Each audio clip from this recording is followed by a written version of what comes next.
Our next presenter is going to be none other than Brandi Blue with CalOES. No, I'm sorry, not CalOES, CalHR. I was stuck on CalOES for a while. So, Brandi, you're here, right? I am here. So do you need me to share or you got me? Thank you. Yes. First of all, let me welcome you to the program. We have not had the pleasure of you being here before. We've been working with Eli, and I guess he had a training session. So we're happy to have you. Welcome. And we are open to listening in. You work at the Office of Civil Rights. You're a manager there, and you are also in charge of the LEAP program and related civil rights program that CalHR is responsible for, correct? Correct. And I can give you a little background on myself. Please do. We're waiting to, we're waiting to hear from Introduce you. myself. So no, thank you. Please. I'm very happy to be here. And what a fantastic day for Eli to have training to sit in today. So it's been, like you said, a wealth of knowledge, a lot of insight, and just what a great community of people here and working together. So I'm very happy that I was able to join today. So I want to say good morning to everybody. I'm Brandi Blue. I oversee the OCR program managers, which includes Eli Medrano. And as Bobby said today, he is in a training class. So he asked if I could provide the updates today. So I'm happy to do that. Just a little bit about me. So I've worked for the state for over 14 years. I have been with CalHR for 11 of those. In December, I joined the Office of Civil Rights, and that's where I provide oversight and leadership in the administration of the statewide civil rights programs, the new compliance team, and we are also currently hiring the new EEO Academy managers. So we have a lot going on over there. I've always had a passion for civil rights. I've worked on various projects over the years. And that passion includes driving social transformation. And I believe that it's really important to lead with authenticity and empathy. So my desire is to make an impactful changes and improve equal opportunity and equal access in the state workforce. And I'm looking forward to contributing at CalHR in the Office of Civil Rights. So that's a little bit about me. So thank you again for having us here. The first thing I just brought that I would like to share, and I'm going to go ahead and put it in the chat. We have a one-pager for the steps for LEAP. And so I wanted to just go ahead, and it's a nice quick document with links that hopefully you will find useful. So Eli provided me a few updates for the group today, so I'm going to go ahead and start with those. The first is the total number of LEAP appointments from January 1st through April. So there were 17. In 2023, there have been 71 LEAP appointments. The total number of LEAP exams is 62 currently. And we also have an update from CalHR Selection Division. So the minimum qualifications for the Staff Services Analyst exam has changed.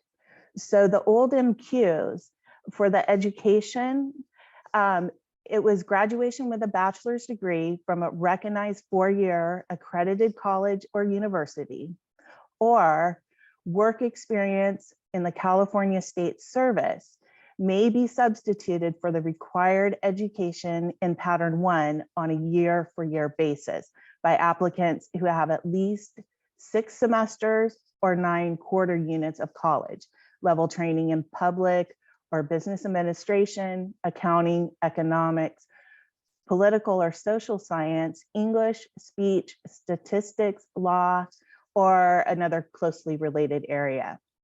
So the new, the updated MQs, the candidates, it states that candidates who are within 6 months of satisfying the experience requirement for this classification will be admitted to the examination, but they must fully meet the experience requirement before being eligible for appointment.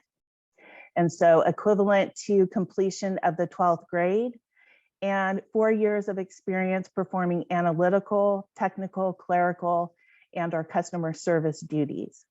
Academic education from an accredited college or university may also be substituted for the required experience on a year-for-year basis. So the impact of the Staff Service Analyst LEAP exam is the changes will allow for a broader candidate pool. There'll be more LEAP certified individuals that can qualify. The LEAP candidates who currently have eligibility will not be subject to the new exam, which I think is fantastic. The current Staff Service Analyst list will not be abolished, and CalHR will reach out to all candidates who have MQ fails in the last 12 months to inform them that they may be eligible to retake the exam. I'm going to go ahead to and provide the link here to the new SSA exam for anybody who would like to go take a look at that. So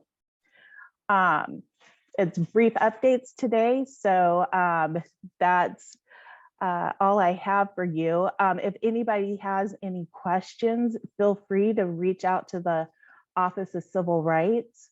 And I will go ahead and put that link here in the chat also. Brandi, that was excellent presentation. Great job. Thank you. For being the first time presenter at EdStack. You gave us really helpful information. Do you have a couple of minutes for follow-up questions? I do, and I do know that Glenna Wheeler, our division chief, is here today in case there's something I defer to her expertise. So. Oh, excellent. Well, one thing I just want to clarify what you talked about, the SSA exam. If I were to break this down, essentially the SSA exam before it was linked to a 4-year college graduation, now you can substitute that year-for-year experience in the analytical field, correct? Yes. So that's the big change that you just described. Thank you for that clarity. The question I have is probably, and I think Glenna may have perhaps could comment on this. Recently, there's been a change of the implementation of AB 1195. And I believe State Personnel Board issued some guidance on that as well. However, that is not fully formalized into CalHR directive. What is the status of that, and when do you expect to release something on that more formally? I don't know if Glenna, I can tell you that they are working on it. So there hasn't been a final, like you said, it has not been finalized yet. So as far as I know, I don't have a time frame on it, but I can tell you that they are working on it. So it is moving. So. And in that same line of question or the same topic, if a department wishes to ask for a LEAP list only for hiring purposes, they could still do that right now, correct? Are you there, Glenn? I don't want to speak out of. I am here. Thank you. Yeah. Yes, departments have always been able to request a LEAP list, so that hasn't changed. Absolutely. Okay, great. I wanted to clarify that because oftentimes I hear that they're not able to do it or thought that there is some impediment, legal impediment, but there aren't any legal impediments. They can move forward and do that. Now, some departments that are not meeting the disability parity rate, is that a tool that you would advocate for them to utilize? They certainly could utilize it. The list, and I think this is why the policy hasn't been issued yet. We want to make sure that everyone who administers the policy understands it, and it's clear to the audience. And we're still talking with the State Personnel Board to make sure that it's clear, because some things can be confusing on LEAP. So we will be meeting with them next week with our teams to make sure we're all on the same page. And so when you're using a LEAP only list, it's for outreach to those LEAP candidates, for contact letters, and to be able to reach them individually in the recruitment process. And so if a department would like to do that, they certainly can. The regular, standard process has not changed. And so when you do regular advertisement that's not specifically requesting a LEAP list, the LEAP candidates are also still in there, just like they always would be. So yes, so that's kind of where that is. And if anyone wants a specific LEAP list, they could contact our selection division and they can get that. This is HR departments, of course. This is not just anyone or hiring supervisors or anything, but the HR department can request this. Right. And they go through that ECOS when they're applying, and there's a technical document that they need to follow when they're placing that order through the selection department. About that, so basically, a department can ask for LEAP only certification list, or just get the traditional combined list without asking for it. That's essentially it. Right. Correct.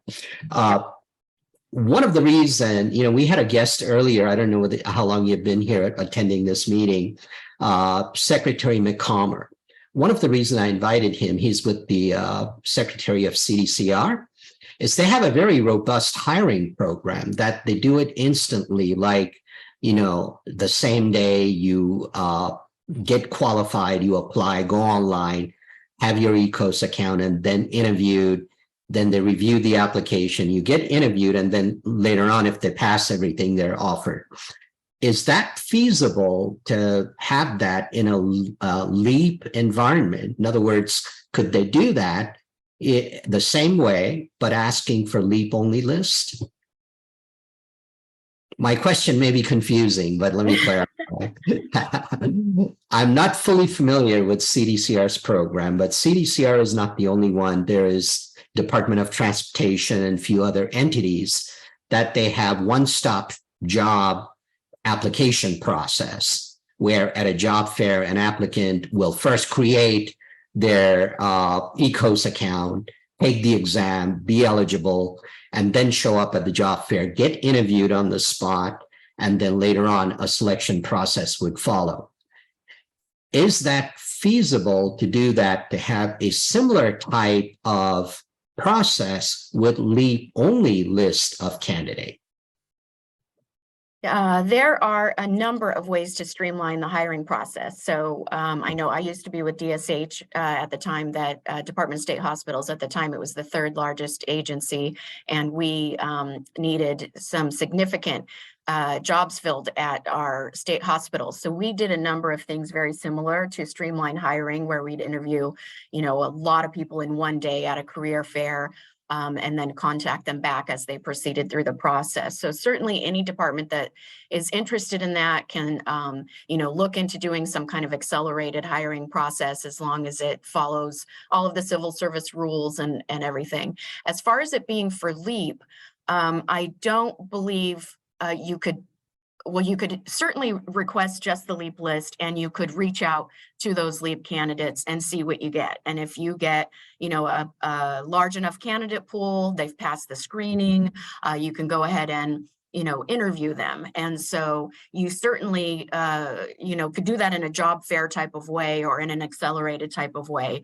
The issue is just going to be, you've probably also got your regular ad out there. And so those candidates also have to be considered if they send in their applications. So it's kind of like targeted recruitment for those LEAP employees. Certainly you can, like I said, have a job fair or have things specific to them to encourage them to apply, contact them directly. But when the job ad, goes out, it's going to be on CalCareers where everyone can see it. So when there may be a lot of people who are not on the LEAP list who may apply as well. Right. So if it's on CalCareer when the job applicants go out, and if it doesn't say LEAP only candidates are encouraged to apply or something like that, anybody could apply and they'll be considered as well, not just LEAP, right? That's correct. That's correct. Mm-hmm. So then there is no separation of this LEAP only list type. Take advantage of that process if it's going to be all combined, is there? The only advantage with AB 1195 that has been added, because like I said, you could always request a LEAP only list. It's now been clarified, and I think now more well known with the legislation, is for those contacts and recruitment purposes. A lot of departments, I would say the majority, don't send contact letters anymore. Like a lot of us from the old days remember getting a whole bunch of them in the mail, the old fashioned way, finding out what positions were available. And so they just put it on CalCareers and that's it. So with LEAP, you can do that targeted recruitment, contact everyone on that LEAP list, encourage them to apply, give them those duty statements and information about the job. That's what separates the list. It's for the recruitment and contacting them purposes. But for the actual competitive process, that remains the same, where the LEAP candidates would still compete with the non-LEAP candidates. Right. Okay. Got it. Thank you so much for clarifying that. That was a bit confusing to me. So I understand. Yes. I'm probably not the only one.